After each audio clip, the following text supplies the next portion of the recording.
Let's get into today's episode of Why We Succeed.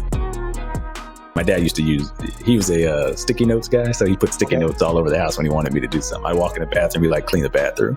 I go to brush my teeth, it's like, don't forget the sink. I'm like, God, look at that. I go to the shower curtain, it's like, clean the shower. I'm like, Jesus, like, when did he even come in here and put all these sticky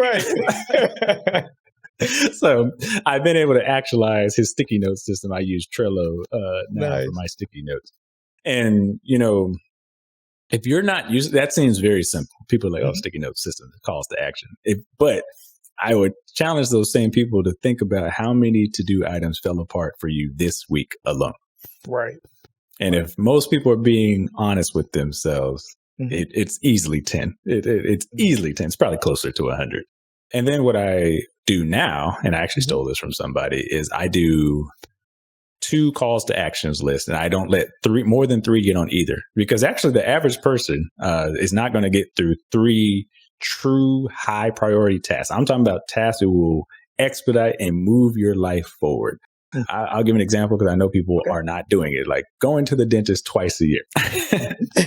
I know some people right now not even laughing because they're not trying to show their teeth. Like, they got their mask on, don't even want to smile. Like for me, I mean, and I know because I'm putting my list together. So I'm doing the hypocritical thing. New Year's coming up. I'm like, all right, I like to do a full diagnostic check, and I like to get it all done in January. So I'm like, I'm gonna file my taxes. I'm gonna go get my physical. I'm gonna go to the dentist. I'm gonna set up the KPIs for the business, and I'm gonna do it all in January because by February I'm gonna be exhausted. Like 60% of people don't do have already failed from their New Year's resolution by February. So I know that. So I cram it all into January. So I'm doing it. And I break that list into 3. It's calls to action, calls to action that will make me money. What calls to action this week will make me money? Those are for me, that's top priorities because I'm running a business. And as I said, that sounds simple to people. And I was doing an interview and I was like, I got 22 lists. Okay. Each with their own specific purpose. So I got my calls to action list. I got vacation lists. My fiance thinks I'm insane. Mind you, we went on a vacation last week. My bag was immaculate. She's like, oh, I forgot this. I can't believe I didn't pack. I was like, no, I'm good. I got everything. Right. I was like, you need some toothpaste? Here you go. I put a sticky note. And don't forget to pack your toothpaste. Right. So that being said, she started to pick up on the calls to action. Yeah. But it's a practice habit because I've been indoctrinated by my father since I was a teenager when he started first doing this system. It was shocking when he first did it, but now it's second nature. And then the second one is which calls to action will make me better. And I try, so I have a queue list. That list is probably 25 things long every week. It's ever growing and never gets done. And I move things up and down around. But now every weekend, and so think about that. The average person is doing nothing every week for 52 weeks. Right. If I did 3 high priority calls to action that I do 150 things that make me rich every year, make me more money. Wow. And all I'm doing is every weekend I sit down and I'm like, which 3 things will make me more money? That's how I onboarded 17 affiliates and partnerships. It's like, okay, let me I've been reaching out to Thinkific since 2017. That's when I went to that workshop. That's the workshop I was at for that course. And they were like this little gnat. I was like a fly around their head, like, man, no, who? Marcus, who? Like, why the dude keep emailing us, right? And then finally in 2021, I got 10,000 followers. They're like, Marcus might be able to help us out a little bit. Like, let's reach back out to him and see what this partnership talking about. I'm an affiliate I'm an affiliate partner, which is a little bit different because they have an affiliate program. I'm an affiliate creative partner for Amazon. Wow. And you have to I have no idea, they won't tell you what it is, but you have to have a certain number, because I've been turned down before, of followers to get qualified for that program. Okay. And to be, full transparency, just to show that it's not, I'm not Steve Carey out here. It's not all buckets. I applied for a LinkedIn creators program, found out Monday. I did not get in. It hurt my little feelings and everything like that. And I appreciate that, man. Right. And that's an example because I have to remember my own advice, like 17 partnerships, $50,000, 150 is the best year I've ever had, more followers than I've had, made more money this year than I've ever made. And I'm like, I can't believe I'm getting that. They turned me down. I can't believe I'm getting that program. Like I focused on that Monday for a long time. And I had to, reframe. For those in therapy, they know what that is. I had to reframe, like, Marcus, It's your best year ever. You know what I'm saying? Mhm. You was getting buckets. You Right. had one brick and ain't even the fourth quarter. Right. You know, there's a commercial. It's Charles Barkley and Scottie Pippen. And they're like, you know, all the greats have a short memory. They're offering advice to the rookies, like all the greats have a short memory. And then it flashes to Scottie Pippen. They're like, is that true? He's like, I don't know. I was the greatest player on the Chicago Bulls that's ever played. So, you know, if you want to be great, you got to have a short memory. Right. Right. Wow. Marcus, I've learned so much from you. And the one thing that I could say, especially keying in on the relationships that you've cultivated, the partnerships that you've been able to develop, one person that has come up throughout this entire discussion is your father. And even though you haven't necessarily like tied him directly to anything that has quote unquote made you money, it seems like a lot of those seeds that he's planted, a lot of those nuggets that he's imparted upon you has ultimately developed you into the man that you are today.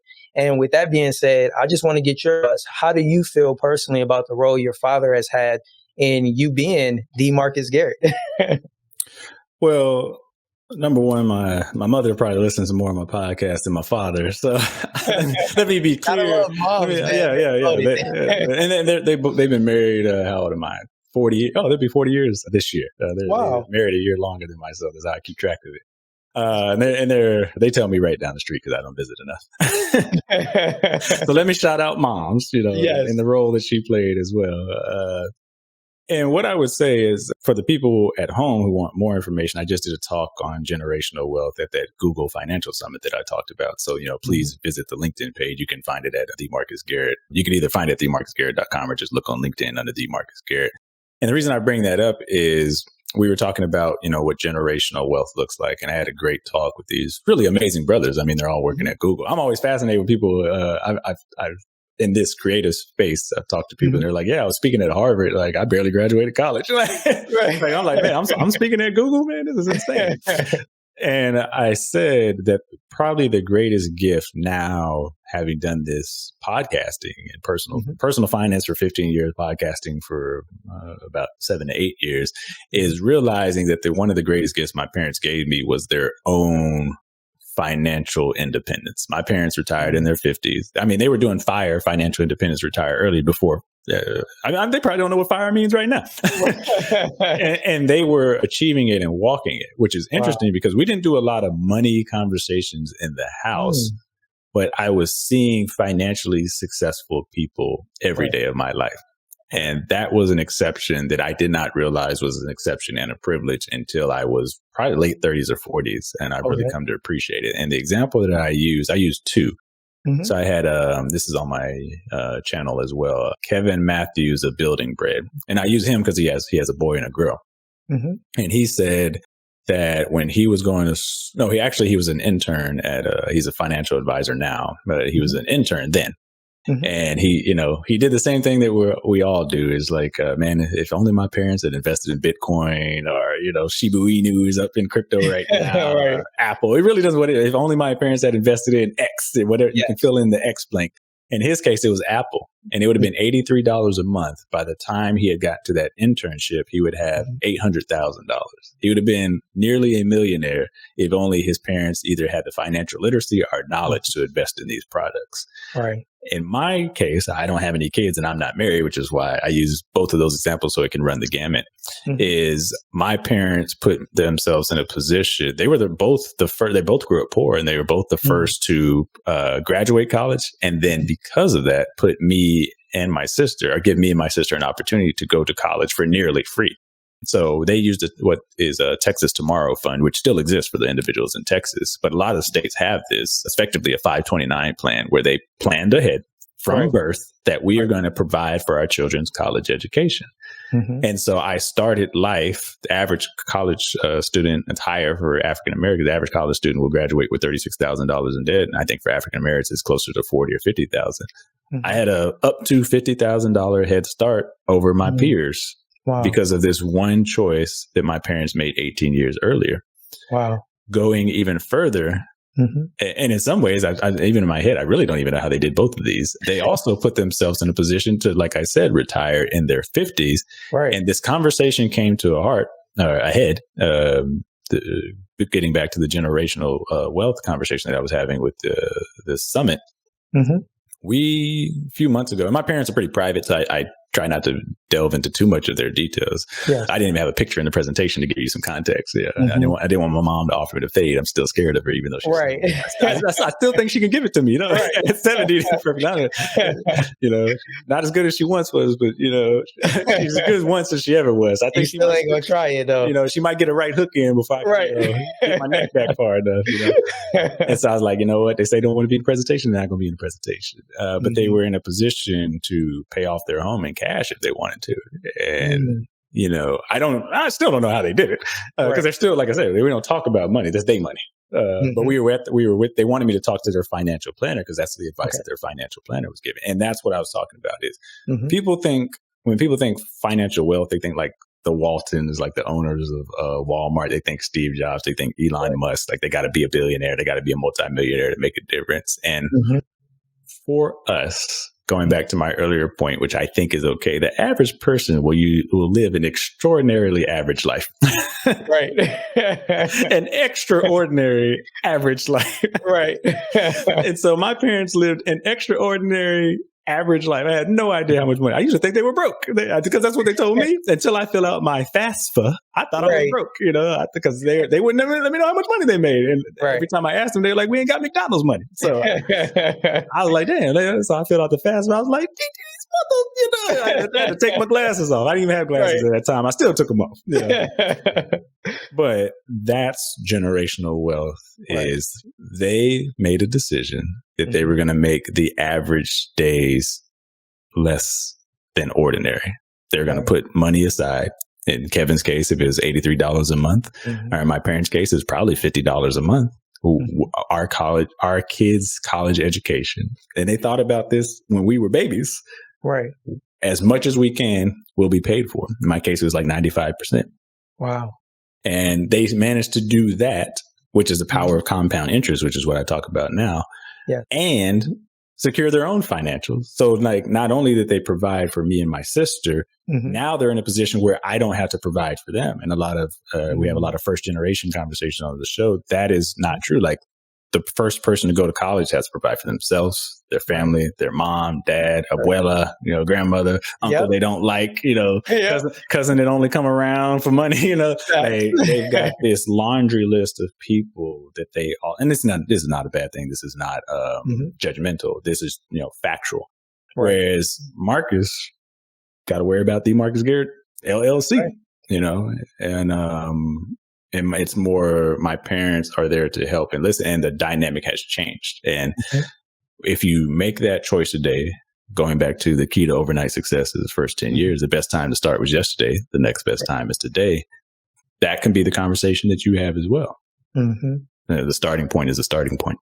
That's true. Wow, man, Marcus, it has been such an honor having you on here. Before we go, just want to wrap up with a fun little game. I call it Pick 3, where I'm just going to ask you to pick a random number between 1 and 16. I'll read a question and we'll see what you answer. So whenever you're ready, what's your first number? 2. 2. Question is, what was your first big treat yourself purchase to celebrate the success of your business? Oh, success of business. I thought you were going to say success of self. Or that, like, totally you. However you treat yourself, man, you know better than I do. I'd say earlier it was the car with rims. So that was my 20s. That was my 20s. I'm not sure that I really made a business purchase. I guess the one they would have to be is, so me and the missus share a car, and we got an like, this is how much I know about cars. I think it's Audi. Am I saying it wrong? Audi.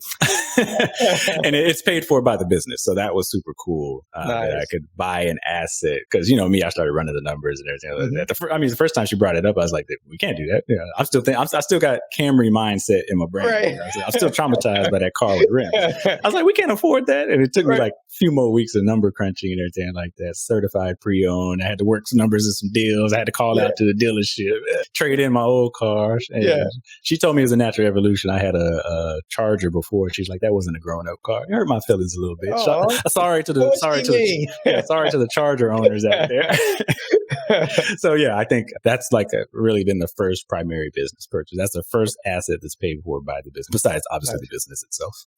Well, what about yourself though? Like something that you did to treat yourself?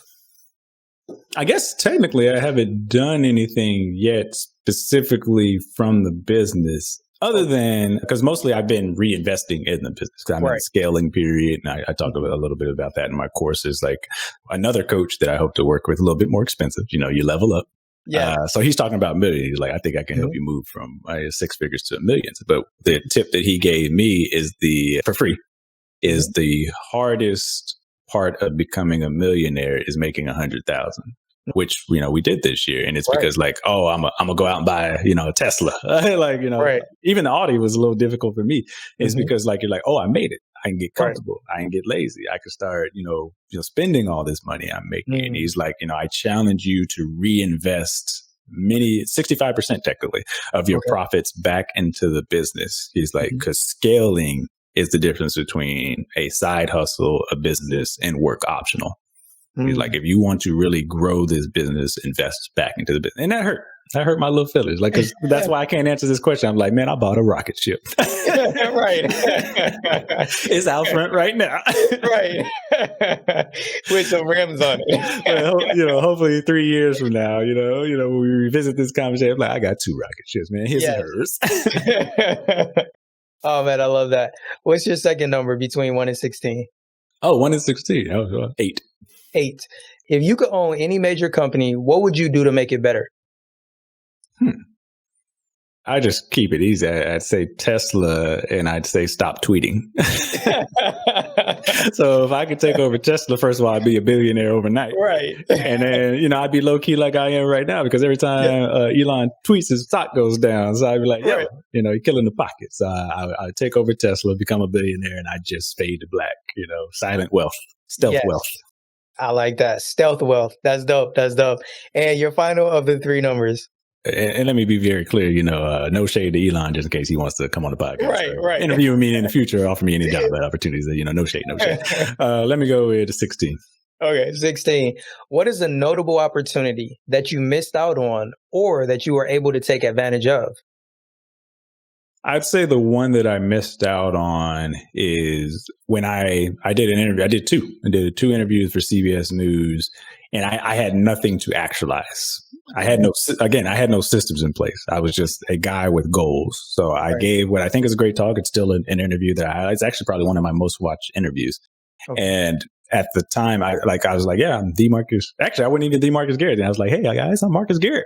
And they're like, where do people go? And I was like, I don't know. I ain't got no website. I got nothing. So that's definitely something I tell people now. A lot of people want to race to the fame, the 10,000 followers. And I'm like, and for what? What are you going to do?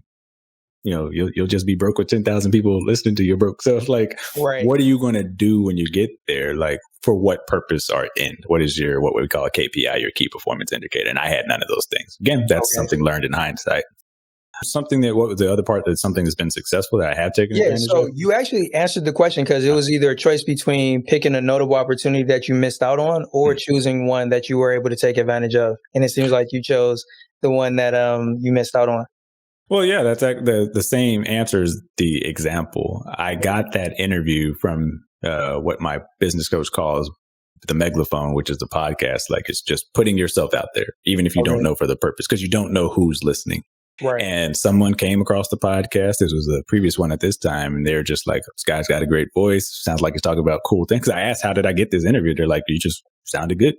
We invited you to the show. And there wouldn't have been a way for them to hear me if I did not have the podcast out there. And I know a lot of people, probably some people listening to this show right now are like, oh, I'm going to start a podcast. They've probably been saying that for the last 3 to 5 years.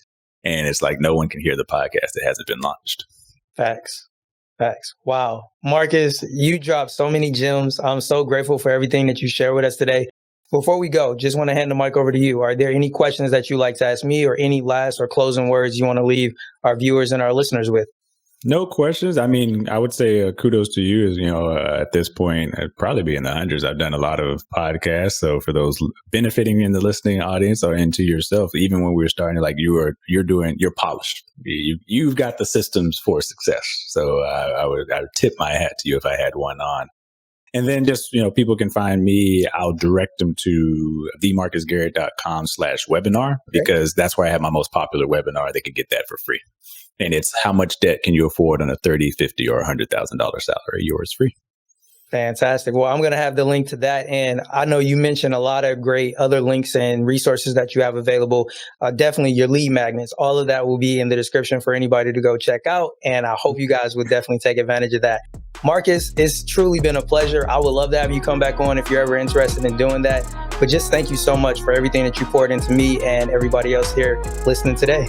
Cool, man. Thanks for having me. Hey, what's up, everybody? I'm Marcus Garrett, host of The Marcus Garrett Show. Entertaining conversation with your favorite influencers and entrepreneurs about life after debt. And the author of Debt Free or Die Trying, How I Buried Myself $30,000 in Debt and Dug My Way Out on my way to an 800 FICO.